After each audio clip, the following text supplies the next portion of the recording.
বরিশালে অনুষ্ঠিত হচ্ছে বাড়ি সূর্যমুখী ৩-এর আধুনিক উৎপাদন প্রযুক্তি শীর্ষক মাঠ দিবস ও কৃষক প্রশিক্ষণ। আরো জানাতে সরাসরি যুক্ত হচ্ছেন সহকর্মী শাকিল মাহমুদ। শাকিল, কৃষকদের উপস্থিতি কেমন দেখছেন? দেখুন, বাড়ি সূর্যমুখী ৩, এই যে সূর্যমুখী এই ফুলটি, এই ফুলের মাধ্যমেই কিন্তু যে ভোজ্য তেল, তার চাহিদা দেশে অনেকটাই পূরণ করা সম্ভব বলে দাবি করছে বৈজ্ঞানিক কর্মকর্তারা, এবং এই কারণেই এই সূর্যমুখী চাষ যাতে এগিয়ে যায় এই কারণে কিন্তু তারা প্রশিক্ষণের আয়োজন করছে এবং কৃষকদেরকে প্রতিনিয়তই আসলে প্রশিক্ষণ দিচ্ছে। আমরা একটু কথা বলতে চাই এ বিষয়ে বৈজ্ঞানিক কর্মকর্তার সাথে। আসলে কি কারণে এই সূর্যমুখী ৩ এইটা কৃষকরা আসলে চাষাবাদ করবে? ধন্যবাদ।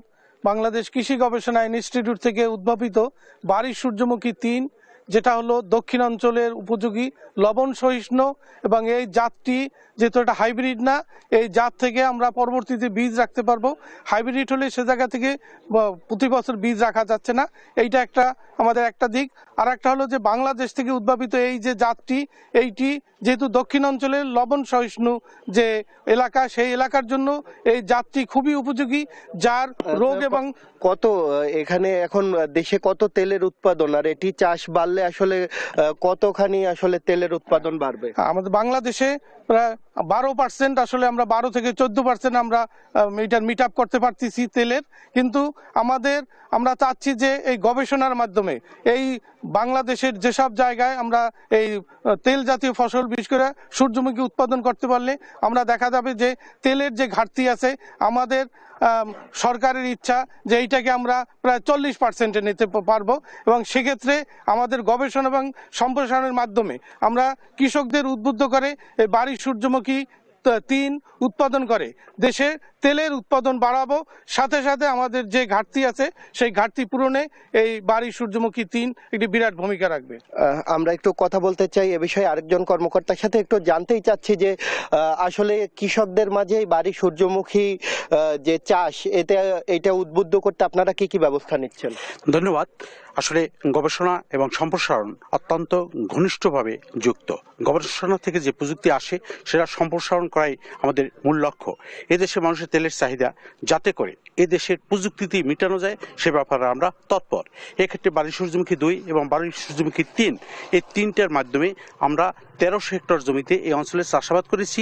ভবিষ্যতে হাইসান 33 একটা হাইব্রিড জাত আছে, এটা আস্তে আস্তে, কারণ ওইটার বীজ রাখা যায় না, কৃষকের উপর একটা বাড়তি বোঝা, যার কারণে আমরা চাই যে এদেশের প্রযুক্তি যে বাড়ি সূর্যমুখী ২ এবং ৩-এর মাধ্যমেই যাতে আমি আমার অঞ্চল ভরে দিতে পারি এবং কৃষকের চাহিদা মেটাতে পারি। এখানে উল্লেখ্য যে আমার ২৪ লাখ মেট্রিক টন এই দেশে তেলের চাহিদা, কিন্তু ৩ লাখ মেট্রিক টন উৎপাদিত হয়, বাকিটা আমদানি করতে হয়, যাতে করে বৈদেশিক মুদ্রা অপচয় হয়। সেক্ষেত্রে আমরা লক্ষ্যমাত্রা নিয়েছি যাতে করে আগামী ৫ বছরে কোনো তেল এই অঞ্চলে বাইরে থেকে আমদানি করতে না হয়। ধন্যবাদ।